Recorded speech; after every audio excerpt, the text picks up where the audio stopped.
پاک امریکہ تعلقات کی بات کرتے ہیں۔ امریکہ کے دفتر خارجہ نے کہا ہے کہ حکومت اور فوج کا تنازع پاکستان کا اندرونی معاملہ ہے، اس پر کچھ نہیں کہہ سکتے۔ نئے سال میں اچھے تعلقات کے خواہش مند ہیں۔ امریکی محکمہ خارجہ کی ترجمان نے کہا کہ 2011 پاکستان سے تعلقات کے حوالے سے مشکل سال تھا۔ 2012 میں پاکستان کے ساتھ اچھے تعلقات کی خواہش ہے۔ انہوں نے کہا کہ پاکستان کو خوشحال، پرامن اور مستحکم دیکھنا چاہتے ہیں۔ ترجمان نے کہا کہ پاک فوج اور امریکہ کے معاملات پر کچھ نہیں کہہ سکتے۔ امریکی محکمہ خارجہ امریکہ نے کبھی ضرورت سے زیادہ تنقید نہیں کی۔ شمالی افریقہ اور عرب ممالک کی تحریکوں میں امریکہ کا کوئی ہاتھ نہیں۔ انہوں نے پاک بھارت مذاکرات کا خیر مقدم کیا۔ ترجمان نے کہا کہ امریکہ نے پاکستانی عوام کی امداد کے لیے فنڈز دیے ہیں۔ پاک امریکہ تعلقات میں اتار چڑھاؤ کوئی نئی بات نہیں، لیکن ریمنڈ ڈیوس کیس، ایبٹ آباد آپریشن اور نیٹو حملے جیسے پے در پہ واقعات نے 2011 میں پاک امریکہ تعلقات کو تناؤ کا شکار کیے رکھا۔ مزید بتا رہے ہیں واشنگٹن ڈی سی سے دنیا نیوز کے نمائندے اویس سلیم۔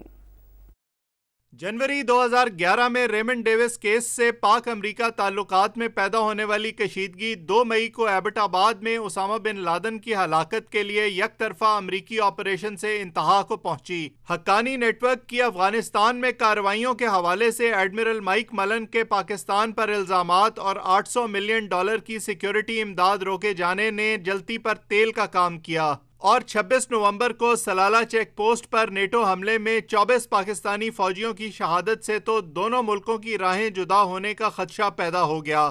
امریکی نیشنل سیکیورٹی کونسل کی سابق ڈائریکٹر برائے پاکستان شمائلہ چودھری سمجھتی ہیں کہ 2011 دونوں ملکوں کے تعلقات میں خراب ترین سال تھا۔ پاکستان اور امریکہ میں نہ تو فورسز کے حوالے سے کوئی معاہدہ تھا اور نہ ہی دہشت گردی کے خلاف جنگ یا سیکیورٹی تعاون کے حوالے سے کوئی باضابطہ معاہدہ تھا۔ پاکستان کے لیے کوئی ضمانت نہیں تھی کہ امریکہ اس کا طویل مدتی اتحادی ہے۔ انہی پیچیدگیوں کے باعث پاکستان کا خیال تھا کہ امریکہ اس کو فراموش کر دے گا، جبکہ امریکیوں کے خیال میں پاکستان ڈبل گیم کر رہا تھا۔ افغانستان کے مستقبل کے حوالے سے سوچ اور پالیسی میں فرق کے باعث بھی پاک امریکہ تعلقات میں تلخی بڑھی۔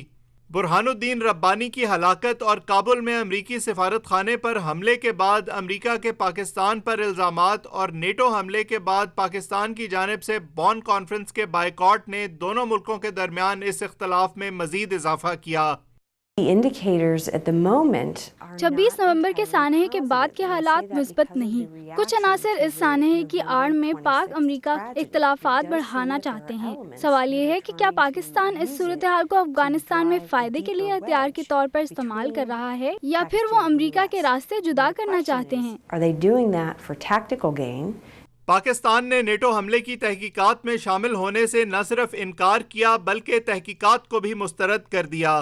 اسی دوران شمسی ایئر بیس خالی کروانے کے علاوہ نیٹو سپلائی روٹس بھی غیر معینہ مدت کے لیے بند کر دیے۔ دوسری جانب امریکی انتظامیہ اور سیاسی حلقوں میں پاکستان کو دی جانے والی امداد اور تعلقات پر نظر ثانی کی باتیں زور و شور سے جاری ہیں۔